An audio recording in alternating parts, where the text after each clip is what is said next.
Welcome to Indie Tea, everyone, and this is Peter Lancellotti, your host, and today we have a guest from Meridian, Idaho, about a songwriter who passed away and he finished his work. Welcome, Bob Houghton. Thank you for having me on your show. Appreciate it. Pleasure. Thank you. So, Bob, 15 years is a long time to keep a promise. Yes, What it is. changed? Why was now the right time to finish these songs? As the years, well, when I just shortly after Brian passed, I knew that inside me, I knew that I needed to finish his songs because that's what he wanted. He basically asked me, if anything ever happened to him, he would like his songs finished into full versions of the songs. And you know, I knew that once he passed that I would want to do that, but it was just a matter of waiting enough time for things, for me to heal emotionally to where I could actually work on his songs and not get overwhelmed with emotion. So that took, 15 years of time to pass before I could really feel comfortable in delving into his songs. So that's why it took so long. But I knew that I was going to do it. I just felt, I was it got to a point where I was caught up on other projects, and I was thinking, what should I do next? And I thought I got all these songs of Brian sitting on an old hard drive, and I got to do it. I got to get them out there for him Hmm. because I told him I would. I said, if anything happened to you, I'll make sure they get out there, and you'll get credit for writing them. Before we actually talk about the music, introduce us to Brian. If I'd met him, say, 15 years ago before he, can I say it, Yes, yes, took his own life, correct. uh, who would have walked through the door if I met him 15 years ago? You would see a guy that was just kind of easygoing. He was always he loved to talk and he would tell stories. Just you a real nice guy. And there were days that you could tell that he was depressed, and you could tell it just wasn't quite himself. And then other days he was fine, and we just played music together and just had fun. So he's just a easygoing guy and loved to chat and tell stories. Hmm. When you went back and listened to those original recordings after all this time, did you hear Brian differently than you did back then? Not really. I to me, he still sounded the same.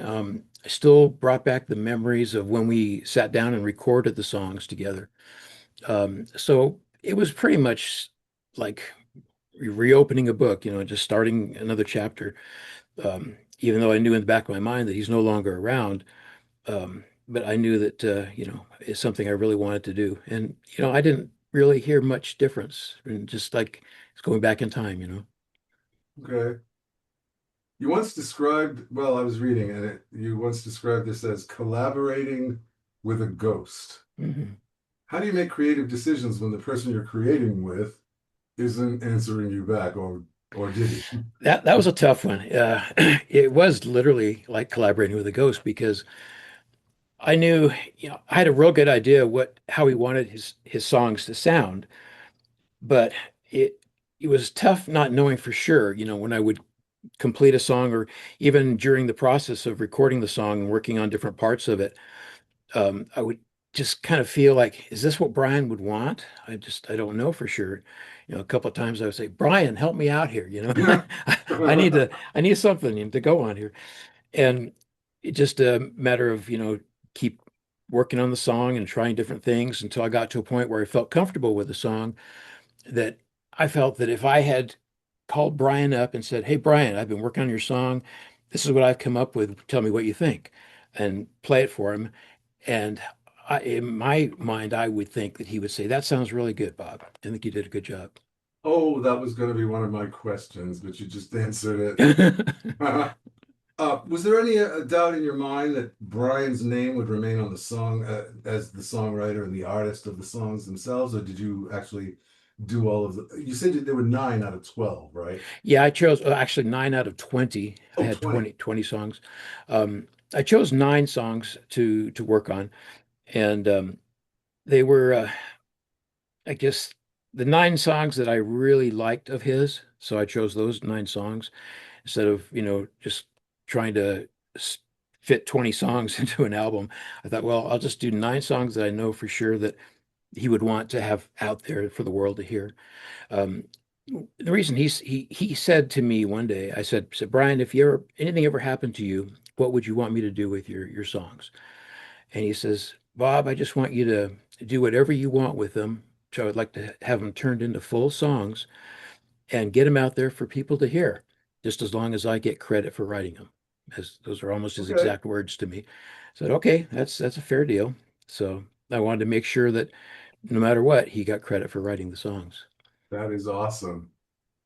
At any point, did this stop feeling like a recording project and start feeling like you were spending time with Brian again? Kind of in a way. I mean, during the process of putting the songs together and listening. Of course, I have to listen to the songs over and over. As you know, since you're a musician, if you're doing a recording, you have to listen to all the different balances and so forth. So listen to the songs over and over, and after a while, it's just almost like being back when I was had him, with me here recording. And it's just it was kind of a nice experience. I really enjoyed it. Getting into your history a little bit, you taught yourself guitar, and I can see from what I'm looking at right now, you have your own home studio. Is that Right. are you at home or are you at I a am at home. Yeah, yeah. okay? So looking back, do you think all of this that you were doing was preparation for this project without realizing it, or did you have plans that you were going to just move forward as a musician?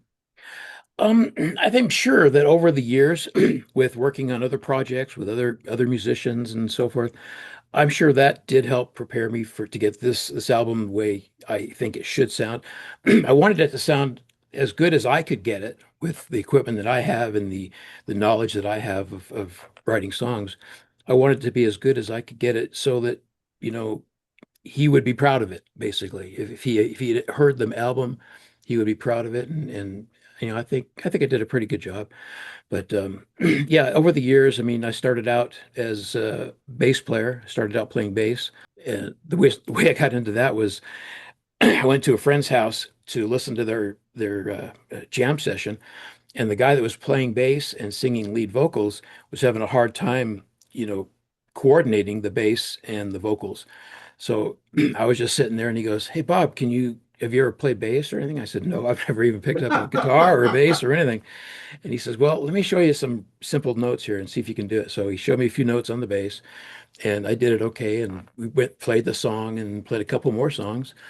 And then he said, "You did pretty good." And he says, "Take my bass home and start practicing." Was And that so I like did. a CF, a CGF progression or something like that? Or Yeah, something like that. Yeah, yeah, okay. yeah. So he just sent me to hat, let me borrow his bass, took it home, started working on that, and before long, I was working on my own songs and creating music that way. So I'm going to ask you to project here. What do you hope people might feel the first time they hear Brian's voice on this record? I think they'll feel emotional. If you really listen to his voice and the way he projects the songs, I there's a, listened to one. did you? I didn't have time to listen to all nine, but Oh yeah, I yeah. listened to the one that starts with the word play. Playing Fool, Play Fool. Yes, playing that one. Fool. Very sort Um, of country rock kind of thing. Kind of, yeah, yeah. And I just think that when someone listens to it, I think they'll feel that emotion that he projected. Just had a, Knowing what I knew about it, uh-huh. it was a bit emotional. Like I thought, I didn't cry, but I kind of felt a heaviness in my heart, going, Yeah, yeah. "Wow, what a labor of love you did, Bob.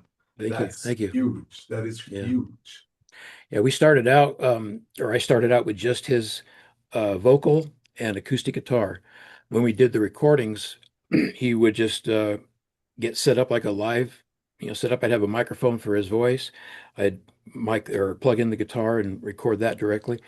And he would just start one song and he would play it all the way through with no click track, just from start to finish. And most of the songs, he never had to go back and redo them. He just did them one time through. So he was sort of like Karen Carpenter, walks into the studio, does one take, and it's boom, One done. take and is done, pretty much. Yeah. Wow. So you spent years in the. I'm kind of veering off a little here. you spent years in the auto industry. Did Correct. music always run alongside that, or did your Yeah, retirement it finally was give you the room it deserved? it was a more of a hobby when I was working full time because I had a 10-hour a day job, some days 6 days a week. So I didn't have much time for music except in the evenings or weekends. So it was a challenge to do what I really wanted to do while I was working. And about 6 years ago, I retired and I thought, well, now I can really sit down and focus on my music. And that helped with being able to get to a point where I could start working on Brian's songs as well, because I could, focus more on just the music and get other projects taken care of, and then I could focus just on Brian's songs and get them to where I felt comfortable with them. But Is there one song on the album where you can almost hear Brian saying, "Hey Bob, that's not what I wanted. That's not what I meant at all." not on these. There was one song that when we were together while we were doing the recordings of these songs, we put a little band together, just kind of a jam band, and we had a female vocalist. In fact, the female vocalist, backing vocalist rather, that was on the older recordings, she recorded with Brian and I. I actually brought her in and recorded her vocals again on a couple of the newer songs that Brian had not had her vocals on before. Her name is Mandy. This is of the 20 or of the nine? Of the nine. Yeah, Okay. of the nine songs, there are some that have her vocal backing vocals on there from back when 15 years ago. And there are two, I think it's the first two the songs that actually is when I brought her in just recently to record her backing vocals on top Is of she Brian's from vocals. Idaho? She is, yeah. She lives in Boise also. Cool. So I'm curious, when you and Brian first met, were you musicians who became friends, or friends who became musicians, or We something? were musicians that became friends. I when I first moved to Idaho about 20 years ago, I was in California and I was looking on Oh, where in California? I'm in Los uh, Angeles. Central California, Santa Maria Oh, on the okay. Central Coast. So I was looking on Craigslist. I thought, well, if I'm going to be moving to Boise, Idaho area, I wonder if there's any musicians that, want to get together and jam. So I started looking and I came across an ad from Brian. And I said, hey, Brian, I'm going to be moving to Idaho next year or something like that. I said, you want to get together and jam? And he said, yeah, absolutely. Look me up when you get here. So I did. He told me where to find him. He was doing an open mic. And so I went in and checked out his open mic, and then we just started talking. And he says, "Man, we got to get together and jam." And I said, "Yeah, let's do that." So we did. We jammed a little bit. And then he said, "Hey, Bob, I've got a bunch of songs, original songs that I wrote that are not recorded." And he says, "I really would love to get them recorded." And I said, "Yeah, absolutely. Come over to my house sometime, and we'll start working on them." So we did. He came over and we jammed a little bit, and then we started working on his songs. And I think the first day he came to my studio, we recorded three of his songs. And after that, we listened to him back and everything. And I said, "Do you want to record some more? How many more songs you got?" And he goes, "Oh, I got about 20 more." Okay. Oh, okay. Oh, okay. So yeah, that's kind of where we began. You But know, mostly started as musicians and then became friends. it's funny. I'm from New England, and ever since I was young, I would look at, a map of the United States, going, "Why would anyone want to move to Idaho?" And someone heard me say that, they go, "I ain't the hoe, you the hoe. No, Idaho." Uh, I don't know. I don't know because Idaho. What do you miss most about Brian that has nothing to do with music? Just being able to talk with him. He was always had a story to tell. He's always pretty much upbeat for the most part. And it's just fun to hang out with, just to chat with him and so forth. Even besides the music, bond that we had with music. What'd you talk about? Like philosophy, metaphysics, math? No, women mostly. Ah, sex. Sex, women. America's favorite pastime, sex. Exactly. Just all kinds of things. A lot of stuff, mostly music related, but just like what he did for a living and so forth. And he was on disability because he worked in construction, and one day he was up on the job site and a big chunk of iron fell off of the building they were working on and landed on his knee Oh, and just messed up his knee really bad. So he was on disability. The whole time that I knew him, he was always on disability. Couldn't really work. So, just stuff like that, just stuff that he was doing at work and just things music, mostly music related though. when you were working on the music itself, for the nine songs, even working with that woman you were telling me about, were there times where you just had to say, "I can't do this right now. I got to walk away"? Oh yeah, yeah. There were there were times that I would get into a song and start working on it, and then just for whatever reason, either emotionally or just kind of you know, drawing a blank on where to go next with the song, I would just stop and go back the next day and start working on it again. And that happened quite a few times. So it took a while to get everything, all the songs to where they were pretty much finished. Have any of Brian's friends or family heard all of the finished songs, and did they react? Just How did they react? If they did. just a couple of friends, really. I don't really know much about his family. Oh, I really? think he's got family in Florida because he took a vacation once and went back to Florida. But I don't know too much about his family. But his friends that were kind of buddies that hung around with us while we were working on songs or working as a band, um, they've heard the songs and they really enjoyed them. They thought I'm doing a good job on you know, Cool, keeping cool. his uh the essence of the song, which is basically his vocal and acoustic guitar, and then building on that and just turning it into, what I think he would want to hear, that kind of thing. This is something that I actually have experienced myself because I'm releasing on Sunday a song I wrote 38 years ago, and Wow. I pulled it off a tape and then stem split it in a DAW. I was wondering when you started doing these songs, because they were over 15 years old, Mhm. were there any technical surprises that came up? Not too much. There was a couple of songs, because basically the songs that I recorded with him were on an older hard drive, and they were recorded in an earlier version of Pro Tools. So, Oh, okay. I took mine off a cassette. oh, okay, okay, yeah. So I didn't Boy, have let me too tell you what much. a pain in the ass that was. Oh, yeah, I can imagine. I work with a very, very smart audio engineer in Kentucky, and he's been teaching me. I use Studio One, Okay, uh, yeah. Fender. Studio One used to be PreSonus. Mhm. And first time I ever opened a door, I looked at it and I go, okay, so I'm flying an airplane. There's the cockpit. How do we Mhm. take off? You know? Yeah, yeah. So were there songs you started working on and eventually decided, nope, nope, nope, can't do this one, not gonna do this one? Because you said 9 out of 20. Yeah, there's about 9 out of 20. There was a couple of songs that I was starting on, and then there was some kind of a glitch in the recording. I don't know if it was because of the way it was transferred into a newer version of Pro Tools or transferring from an old hard drive to my newer hard drive. I'm not sure exactly what caused it, but there was like two songs that I wanted to do that there was some kind of glitch, and his vocals just sounded really terrible, and the guitar sounded terrible for about, maybe a quarter of the song, and so I couldn't really use those. There were 4 songs on the link you gave me. I listened to all of them, but I don't remember the name. The second one, first one sounded like country rock. The second one sounded like something out of Britain. Mhm, I mhm. mean, those are his voices, both of those songs? Yeah, yeah, Because yeah. he sounds like completely different on the second one. The Playing Fool one, I thought, oh, okay, that's his sound. And then all of a sudden the next one started, and I'm going, this sounds like something out of England. Oh wow, yeah, yeah. It didn't sound country at all. He did all the vocals, all the acoustic guitar, and I Kind of a did the chameleon. He was kind of a chameleon.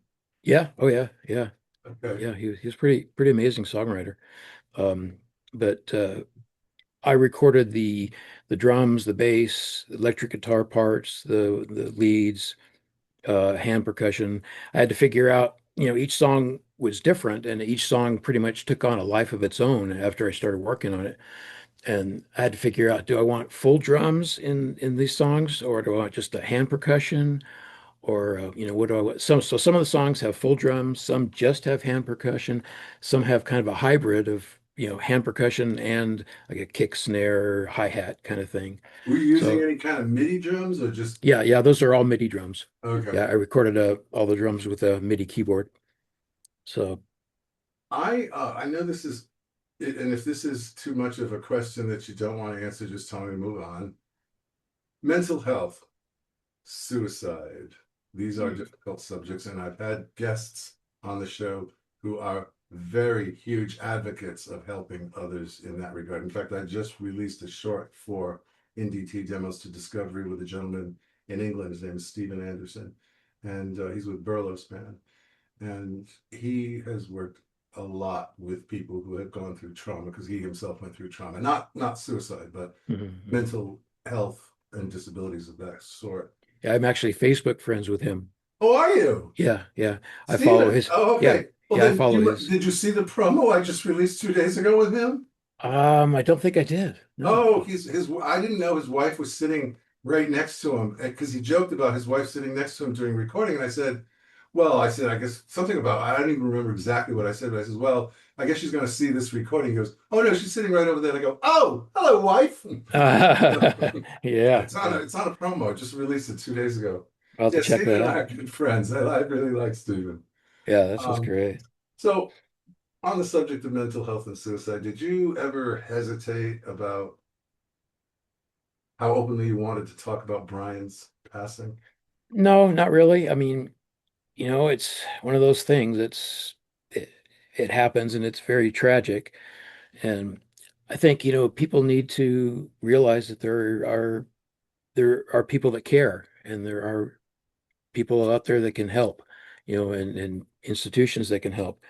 Um, it's just it's a tough subject. It really is. And It is. and when it happened to me, it was well, I guess I'll tell you a little bit about how I found out about it. Brian had come over to my house on a Sunday afternoon to pick up his amp because he was going to hawk his amp because he needed money. So he picked up his amp and I shook his hand. I said, "Okay, stay in touch, Brian." He goes, "Yeah, yeah, I will." So he left. Next morning, I get up, start getting ready to go to work. I get on my computer. I'm looking on Facebook, and I see a post from his girlfriend that said he had committed suicide. He Oh, went to a park in Boise with some rope, and he hung himself from a tree. uh, So that's how I found out. Yeah. So I that was just devastated, just I can devastated. I can imagine. I mean, Yeah, so it's tough. so if someone were listening to this album, well, when they do listen to this album, and hopefully they'll discover it by seeing this show, struggling with their own mental health issues, what do you hope that their takeaway will be from hearing Brian's story? I just would want them to know that there is help. There is like I said before, there's people that care. There's programs out there that will help. Um, there's medication, if you need to go that route. Have you talked to Depression. Stephen about this? I'm sorry. Have you talked to Stephen about this? No, no, no, I have not. Oh, well, he's going to hear it for the first time here because he doesn't know that we're talking. I mean, he doesn't. Oh, I didn't yeah. know. Actually, I mean, I know a lot of people that write to me all the time, and I was just talking to Stephen yesterday, and most people I have on the show are community builders. You know, Mm. people that want to help one another. Right, right. So, do you think the remaining, what is it? Uh, I can't do math in my head. My husband was a math teacher. Uh, there's 11 songs left, right?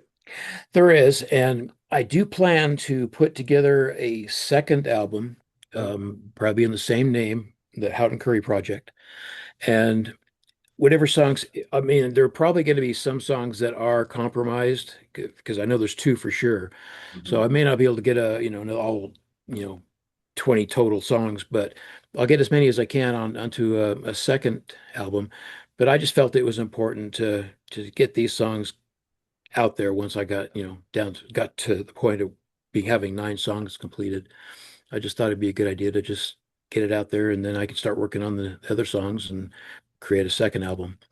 I noticed you have some of them on, well, they're on YouTube and then they're on some streaming platforms that I didn't know. Are they on Spotify as well? Are you going to have them They will all? be. They're actually going to be released to streaming platforms on the 9th of this month. Oh, cool. So Okay, right because I now they're want to hear just all of it. I oh want to. yeah, right now they're just on Bandcamp and Yeah, SoundCloud. You gotta buy them though on Bandcamp. Oh, SoundCloud. I got a SoundCloud. I can go on SoundCloud. I got a Yeah, pretty. you can actually listen to them on Bandcamp. You can listen to all the songs 3 times before you have to buy anything. I know this is gonna sound terrible. I'm not even on Bandcamp yet. Just add that to my other 17 things of to-dos. Yes, yes. Huh. So once the songs are, out in the world with Brian's name and on all the streaming platforms, does that kind of, well, and then the second album, does that kind of feel like your promise is complete and time for a new chapter for Bob Houghton?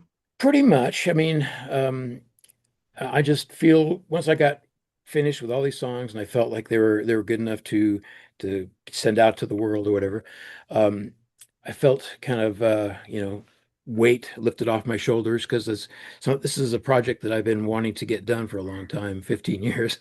So Yeah, once I got that's a done, while. got That's to a the point where while. it is now, it's been a big relief, big relief off my shoulders. But I do want to start working on the next, album, whether it be 8 songs or 10 songs or whatever I can figure out. But I do have to ask this, and I really am genuinely curious. If Brian could walk into this Zoom meeting right now and listen to the finished album, of course, what's the very first thing you think he would honestly say?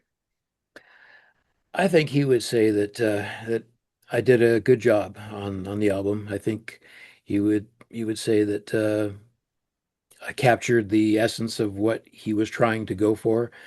Um, that's kind of what I would think that he So, would so say. he wouldn't slap that headphone and hat off your head or anything. Oh, no, no. No, All he right, wouldn't do well, that. after everything you've been through on this project, um, you've told me a lot about what Brian has taught you when he was with you. 15 years after he stopped being able to teach you himself, do you feel that there was something else you wanted to experience with him? Like talk about with him, get answers Um, to?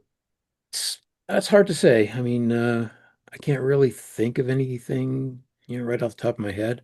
So you feel Uh, like that you had a complete relationship and that this project is helping you with closure. yes, yes, yes. Yeah, I think it is. I think it really is. And you know, I think Brian would, like I said before, I think Brian would really appreciate the hard work and time and effort I put into creating this album for him. There were when we were together with the band, we would, work on songs as a band and record those. But I wanted to do something just strip back to his vocal and acoustic guitar and just build on that, just on what I think would make the song sound good. And I think that Brian would agree that they sound pretty good. That's fantastic. Well, those are all my questions. Is there anything else you want to add before we wrap it up? Just if anybody wants to check out his music, it's under my music domain, which is Bob Houghton Music. You can search that in Spotify, Bandcamp, or any of the streaming platforms. Just look up Bob Houghton Music, Houghton, and you'll find my songs along with Brian's songs. Brian's songs are labeled under the Houghton Curry Project. And on the 9th, you'll be releasing everything Yeah, everywhere. the 9th of this month, everything will be released to all the streaming platforms. And for those of you who are seeing this in the future, that we're talking July 9th, 2026.